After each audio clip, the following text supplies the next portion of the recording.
Les probiotiques naturels et les problèmes d'intestin. Qu'est-ce qu'un probiotique? Les probiotiques sont des micro-organismes vivants. Il s'agit essentiellement de bactéries et de levures naturellement présentes dans notre système digestif. C'est ce qu'on appelle la flore intestinale ou encore le microbiote. Ils sont essentiels pour le bon fonctionnement de l'appareil digestif, en particulier la digestion des aliments. Ils permettent une meilleure absorption ou encore assimilation des nutriments. Mais ils protègent aussi les intestins de la prolifération d'autres micro-organismes pathogènes pouvant détruire la flore. Les probiotiques jouent aussi un rôle dans le système immunitaire. Pourquoi prendre des probiotiques? Consommer des probiotiques est donc recommandé afin de maintenir le bon équilibre de la flore intestinale et la biodiversité du microbiote intestinal. Il aide à rééquilibrer la flore intestinale. Ils sont présents dans certains aliments comme les aliments fermentés tels que les yaourts, le kéfir, le chou fermenté, la soupe mison, les cornichons, etc. En parallèle, il convient de nourrir ces bactéries avec des prébiotiques. Ce sont des nutriments retrouvés dans nos aliments mais qui ne sont pas digérés. Ils arrivent ainsi intacts dans notre intestin et servent de substrat alimentaire pour les probiotiques. Les prébiotiques permettent un fonctionnement optimal des probiotiques, le développement et le maintien de la flore.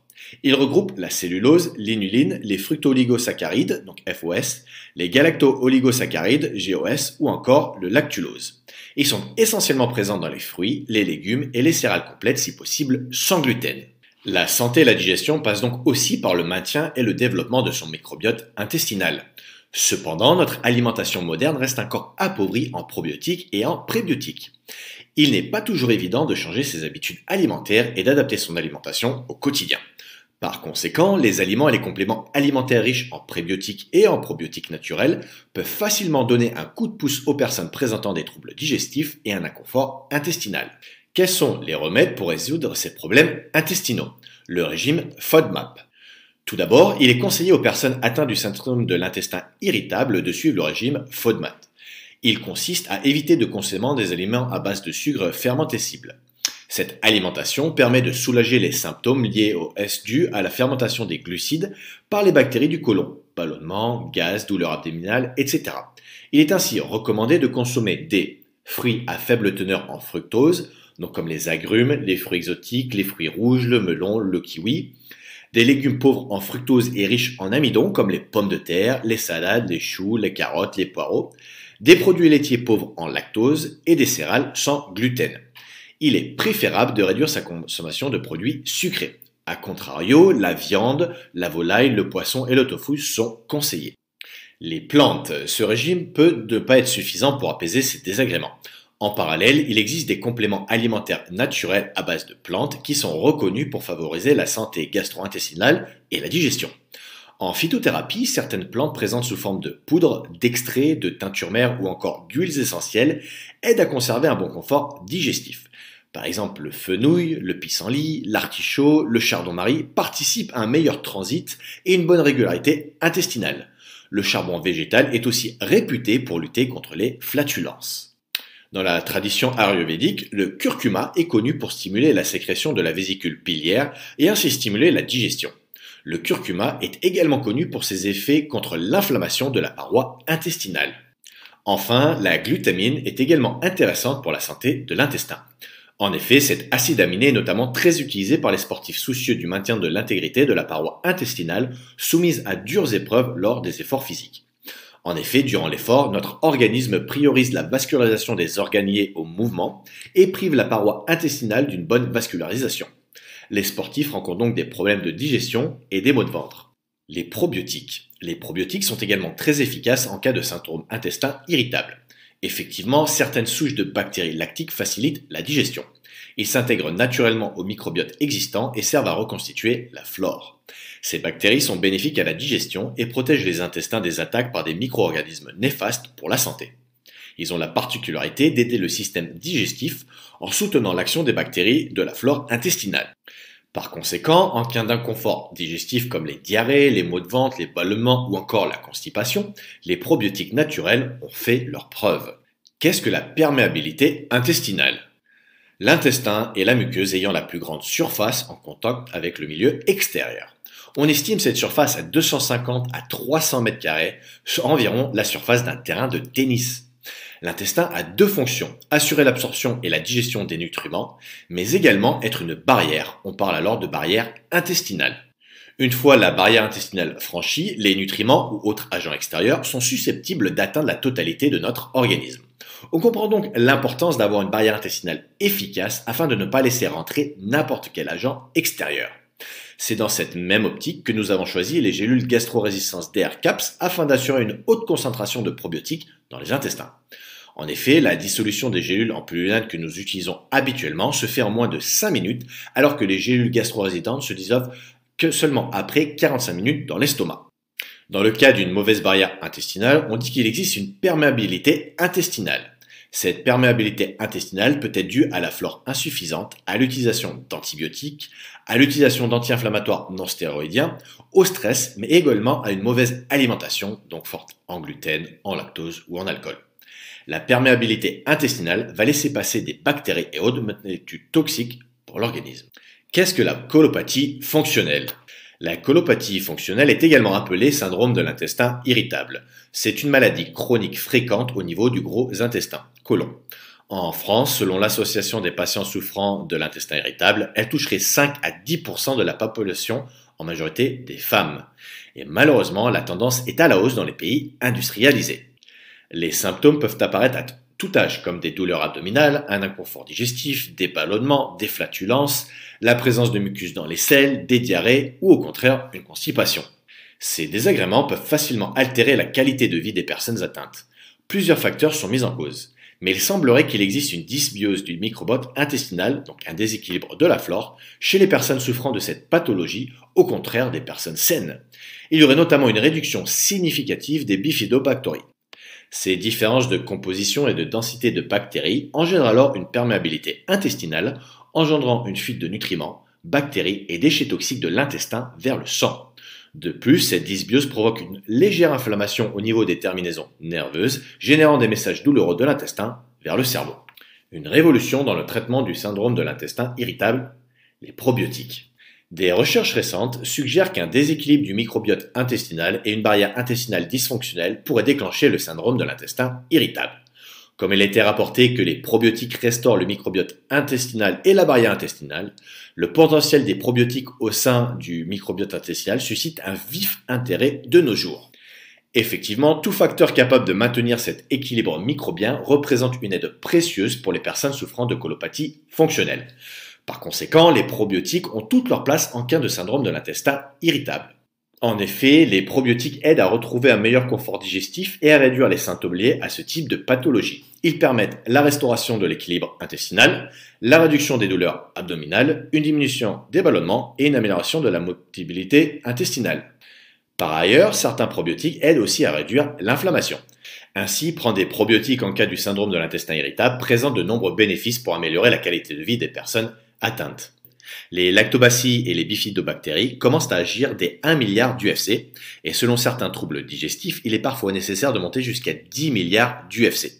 Dans le cadre du syndrome de l'intestin irritable, The World Gastroenterology Organization recommande une dose de 10 milliards d'UFC par jour en Bifidobacterium bifidum MIM-BB75 afin d'améliorer les symptômes ainsi que la qualité de vie. C'est sur ces bases réalistes et scientifiques que NutriPure a conçu son complément PureBiotique contenant entre autres 10 milliards d'UFC par jour en Bifidobacterium bifidum. Que dit la science sur les probiotiques ? De nombreuses études ont démontré les bénéfices des probiotiques dans le cas du syndrome de l'intestin irritable. Plusieurs essais cliniques ont permis de mettre en évidence l'efficacité de ces ferments lactiques pour améliorer, parfois de 20 à 25%, les symptômes liés à ce dysfonctionnement. Par exemple, une étude clinique à double aveugle contre placebo confirme l'efficacité du Bifidobacterium bifidum dans le syndrome de l'intestin irritable. Sur un groupe de 122 individus atteints de cette pathologie, 62 personnes ont reçu un placebo et les autres 60 ont reçu des probiotiques à base de 10 milliards d'UFC de Bifidobacterium bifidum, MIMBB75, une fois par jour pendant 4 semaines. Les symptômes ont été enregistrés quotidiennement. L'administration de probiotiques a réduit de manière significative les symptômes du syndrome de l'intestin irritable. Donc la douleur, l'inconfort, la distension, les ballonnements et les troubles de la digestion. Un gain de qualité de vie a clairement été mis en avant dans le groupe recevant donc ces bifidobactéries sans problème de tolérance ni d'effets indésirables. De plus, l'efficacité globale de la prise de probiotiques a été signalée chez 47% des patients contre 11% dans le groupe ayant un placebo. D'ailleurs, en cas de syndrome de l'intestin irritable, la prise de probiotiques est même recommandée par la Société nationale française de gastro-entérologie et la World Gastroenterology Organization. Les critères de sélection des probiotiques. Tous les probiotiques ne se valent pas. Les compléments alimentaires en vente en pharmacie ou sur Internet ne répondent pas toujours aux différentes contraintes liées aux probiotiques lors de la formulation et de la fabrication afin d'assurer à la fois la qualité des souches, le bon dosage, la stabilité et la viabilité des ferments lactiques. Alors plusieurs critères permettent de sélectionner le meilleur probiotique. Premièrement, la composition. Bien évidemment, la composition en ferments lactiques est un critère important à prendre en compte. Il convient de choisir des suppléments associant plusieurs souches microbiotiques du genre Lactobacillus et Bifidobacterium, car chaque probiotique agit différemment sur la sphère digestive. Le mélange avec des prébiotiques est une bonne chose en association aux souches probiotiques. Privilégiez les fructo-oligosaccharides et les gluco-oligosaccharides ou des fibres telles que le psyllium ou l'inuline de chicorée. Deuxième critère, le juste dosage. Le deuxième critère est la teneur en probiotiques. Les souches doivent être concentrées pour être efficaces. On parle du nombre d'UFC, donc unités formant colonie, correspondant à la quantité de probiotiques viables contenus dans un produit fini. Ce critère est primordial, car il faut une quantité suffisante en probiotiques pour, d'une part, survivre lors du transit digestif, et d'autre part, proliférer au sein de l'intestin et exercer son action bénéfique. Des laboratoires misent sur le nombre d'UFC le plus haut comme argument marketing, 100 milliards d'UFC, 250 milliards d'UFC, 450 milliards d'UFC. Or, l'apport massif régulier de micro-organismes n'a pas prouvé son efficacité et son innocuité. Au contraire, des apports massifs de souches peuvent remettre en cause le déséquilibre présent entre les différentes souches déjà présentes naturellement dans notre intestin. Il faut garder à l'esprit que le rôle d'un complément à base de probiotiques ne va pas être de recoloniser à lui tout seul notre microbiote, mais de donner un coup de pouce temporaire dans sa remise en forme. L'intérêt de la présence de prébiotiques mélangés aux probiotiques se comprend aisément. Les prébiotiques vont servir à alimenter les souches en place et donc favoriser leur existence plutôt que leur remplacement. Nous venons de voir qu'il est inutile de surdoser en probiotiques sans risquer un déséquilibre de nos souches endogènes. Pour une complémentation en cure 3 ou 4 fois par an, ciblez une prise d'environ 10 milliards de souches. Pour une prise régulière, nous recommandons plutôt 5 milliards de souches par jour. Troisième critère, la forme galénique. En plus de la composition et du dosage, la forme galénique a également son importance. Effectivement, les bactéries sont des organismes vivants très fragiles. Il faut donc qu'elles puissent traverser l'estomac sans que les souches soient détruites à cause de l'hyperacidité gastrique. À cet effet, la gélule gastro-résistante est parfaite pour l'ingestion des probiotiques naturels. A contrario, les sachets ne sont pas toujours adaptés pour ces micro-organismes, ni les comprimés qui ont tendance à abîmer la nature des ferments. Vérifiez donc la présence de la mention gélule gastro-résistante sur l'emballage. Quatrième critère, la qualité du laboratoire et la conservation des probiotiques. Les bactéries sont des micro-organismes vivants qui s'altèrent avec le temps. Il convient donc de surdoser la quantité initiale afin que la quantité de bactéries vivantes persiste jusqu'à la date limite d'utilisation optimale. Cette dégradation est accélérée par la température ambiante. C'est la raison pour laquelle les fabricants de souches les conservent en froid négatif. Nous assistons à une course effrénée du dosage le plus élevé, mais les étiquetages ne sont pas toujours très lisibles entre la quantité mentionnée d'UFC et la quantité réellement contenue. Un étiquetage clair est donc primordial pour savoir ce que vous consommez et en quelle quantité. Chez NutriPure, afin d'assurer une qualité optimale et un maintien du dosage en fin de DLO, nous surdosons nos mélanges de souches par un coefficient de 2,5, car c'est la valeur qui a montré sa stabilité à 18-24 mois. Les piluliers sont ensuite conservés dans une chambre froide afin de conserver le maximum de souches vivantes et vous permettre de bénéficier de toute leur efficacité. Une fois chez vous, nous vous conseillons donc de les conserver à l'abri de la chaleur, éventuellement dans votre frigo s'il n'est pas trop humide.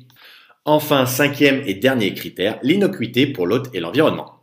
Un certain nombre de souches probiotiques, notamment des bactéries lactiques, est considéré comme sans risque à dosage normal chez le sujet sain. Ces bactéries disposent du statut gras, generally regarded as safe, preuve de sécurité. En effet, leur utilisation depuis plusieurs années dans l'industrie agroalimentaire n'a pas montré d'effets néfastes. Les effets sur le long terme et en dose élevée, en revanche, ne sont pas connus. Il faut donc se limiter aux souches et aux indications dont l'efficacité a été démontrée. En conclusion, en cas de mauvaise digestion et pour un meilleur confort intestinal, misez sur les prébiotiques et les probiotiques. Prenez soin de vous!